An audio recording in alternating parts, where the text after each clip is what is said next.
아침 묵상에 오신 여러분들을 환영하고 축복합니다. 또 우리가 계속해서 고난주간이라서 또 십자가에 대해서 묵상하고 있는데요. 또 오늘 하루 이렇게 십자가 묵상하고 또 하루를 시작했을 때 하나님께 특별한 은혜를 우리 각 사람에게 비워줄 줄 믿습니다. 오늘은 특별히 금요일인데요. 한 주간의 마지막이기도 하죠. 오늘 잘 마무리하고 또 주말을 또 맞이했으면 좋겠습니다. 우리 오늘은 버림이란 제목을 가지고 마태복음 27장 45절부터 46절까지 말씀을 함께 살펴봤으면 좋겠습니다.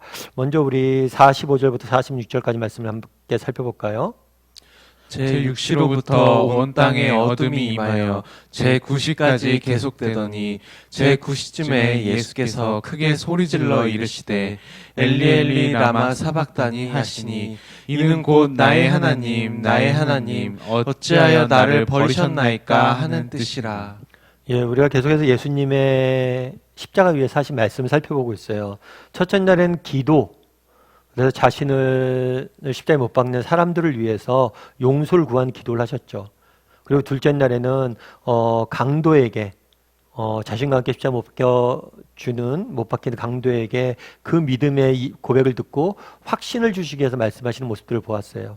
그리고 셋째 날에는 그 어머니와 그리고 요한에게 그를 위로하시고 또 소명을 주시는 말씀을 보았어요. 그리고 넷째 날에는 자기 자신에게 독백을 하시는, 그래서 정말 우리를 대신해서 목마르신 그 하나님의 사랑에 대해서 배웠어요.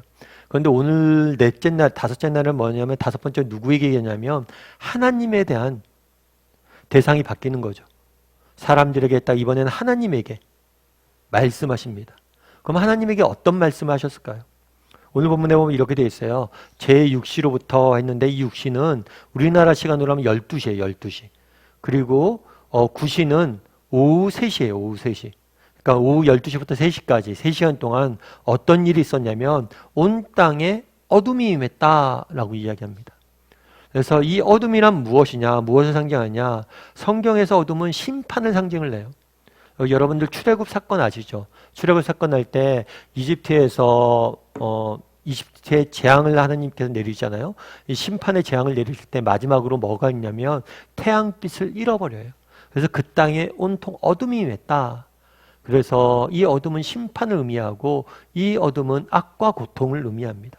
그래서 빛과 어둠으로 예수님께서는 대조를 하시죠. 예전에 제가 어니스트 세글턴이라는 분이 남극 탐험을 했던 이야기를 쭉 읽어봤어요. 쭉 읽어봤는데 그분에게 그런 질문을 하는 거죠. 뭐냐면 남극을 탐험할 때 제일 힘든 게 뭐냐고, 추위냐고, 굶주림이냐고, 아니면 무엇이냐고 물었을 때 이 사람이 뭐라고 얘기했냐면 어둠이라고 이야기해요. 어둠. 어둠이 한동안 계속된대요. 며칠 동안. 그때 어둠이 정말 무섭다고. 이 어둠, 빛은 생명의 원천이죠. 이 어둠은 뭐냐면 이 생명의 원천으로부터 완전히 끊겨진 그런 상태, 죽음의 상태를 의미하는 게 바로 어둠이에요. 그런데 오늘 본문에 보면 이렇게 되어 있죠. 9시쯤에 예수님께서 크게 소리질러 이르시되 엘리 엘리 라마 사막단이라고 이야기했다. 그런데 그 뜻이 무슨 뜻이냐면 엘리 엘리, 하나님 나의 하나님 나의 하나님 어찌하여 나를 버리셨나이까. 십자가에 위해서 예수님께서 하신 말씀은 뭐냐면 특별히 하나님에게, 하나님 왜 저를 버리셨습니까? 라고 질문한 거예요. 이 버리심에 대해서 이야기한 겁니다. 다르게 말하면 이건 뭐냐면 버리셨다는 것은 완전한 단절을 의미해요. 그날에 예수님께서 무엇을 경험한 거냐면 하나님과 하나님과의 관계 속에서 예수님 뭘 경험한 거냐면 완전한 단절, 버림받음을 경험한 거예요. 그렇다면 왜 예수님께서 버림받으셨냐는 거예요. 예수님께서 버림받으신 이유는 한 가지예요. 그건 뭐냐면 우리를 대신해서 버림받은 거예요. 사실은 우리는 누가 버림을 받아야 돼요? 우리가 버림받아야 되죠. 정말 죄인인 인간이 우리가 버림을 받아야 돼요. 그래서 어떻게 이야기하면 그날에 예수님께서 외치셨잖아요. 엘리 엘리 라마 사박다니, 하나님 하나님 어찌 나를 버리셨나이까. 이건 누가 외쳐야 되는 거예요? 우리가 외쳐야 되는 거예요. 언젠가 우리가 지옥문 앞에서, 정말 언젠가 우리가 하나님의 영원한 심판 앞에서 우리가 외쳐야 돼. 외침이 바로 뭐냐면 이 왜 우리를 버리셨냐니까 라는 말이에요. 아까 어둠은 심판을 상징한다고 그랬죠. 그리고 우리가 언젠가 영원한 심판을 받는다고 그래요. 이 영원한 심판의 속성은 뭐냐? 그것은 단절이에요. 완전한 단절이에요. 무엇으로부터의 완전한 단절이에요? 하나님의 은혜로부터의 완전한 단절이에요. 그래서 C.S. 루이스는 이렇게 이야기합니다. 지옥이란 어떤 것이냐? 정말 사람들에게 너의 뜻대로 이루어지리다 말하는 게 지옥이라고 이야기해요. 인간은 무엇을 했습니까? 하나님과 함께하기 싫어서 하나님을 버리고 떠났죠. 그래서 하나님께서 언젠가 말씀하실 거예요. 영원히 너희끼리 살라고. 영원히 버리실 거예요. 그게 바로 지옥이란 거예요. 더 이상 하나님의 어떠한 은혜도 그곳에 임하지 않을 겁니다. 하나님이 주시는 그 태양빛이 주는 어떠한 생명의 근원도 그곳에 임하지 않을 거예요. 완전히 버리시고 유기하실 거예요.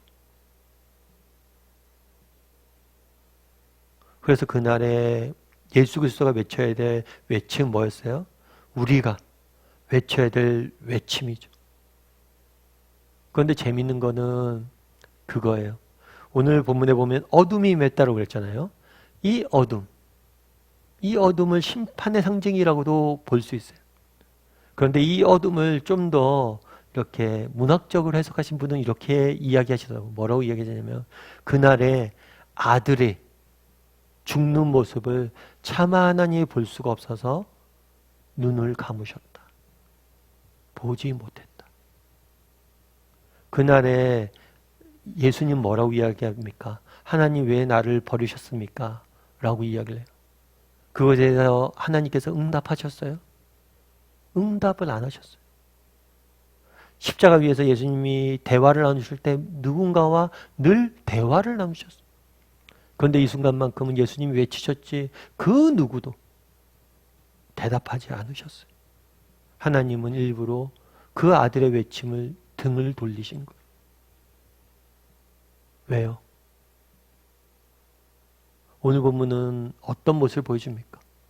십자가의 죽음 앞에서 아버지 왜 나를 버리셨어요? 외치는 아들과 그 아들의 외침을 외면하시는, 그래 넌 십자가에서 죽어야 된다라고 말씀하시는 하나님의 모습을 보게 되는 거죠.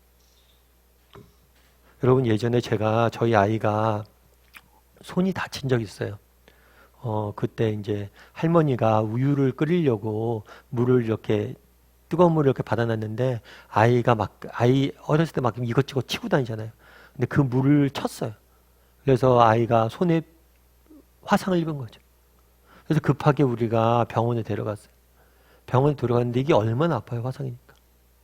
병원에 갔는데 저 이제 안에 병원 안에 들어가서 치료를 받는데 아이가 엉엉 우는 거예요. 근데 진짜 그때 마음이 찢어지더라고요. 그리고 내가 대신 아파 수 있으면 아파해줬으면 좋겠다 이런 생각이 들더라고요. 그런데 우리 할머니 같은 경우에는 저희 어머니 같은 경우에는 얼마나 마음에 자책이 있었는데 내가 왜 그게 뜨거운 물을 놔서 나 때문이 하면서 얼마나 가슴 아파하죠. 여러분, 그날에 아들은 외치잖아요. 왜 아버지 날 버렸어요?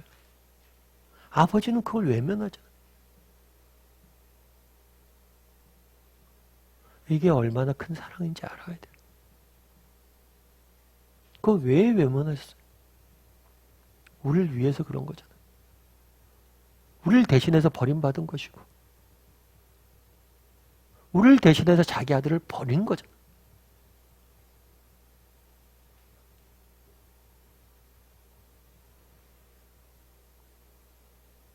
오늘은 금요일입니다.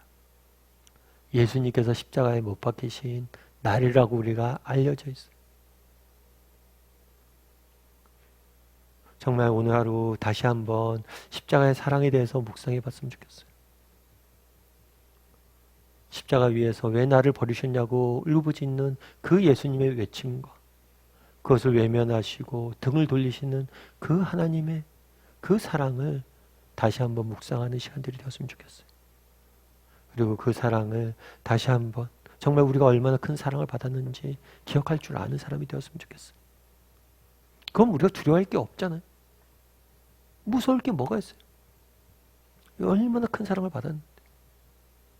다시 한번 이 사랑에 대해서 묵상하고 정말 돌아볼 줄 아는 저와 여러분이 되길 소원합니다.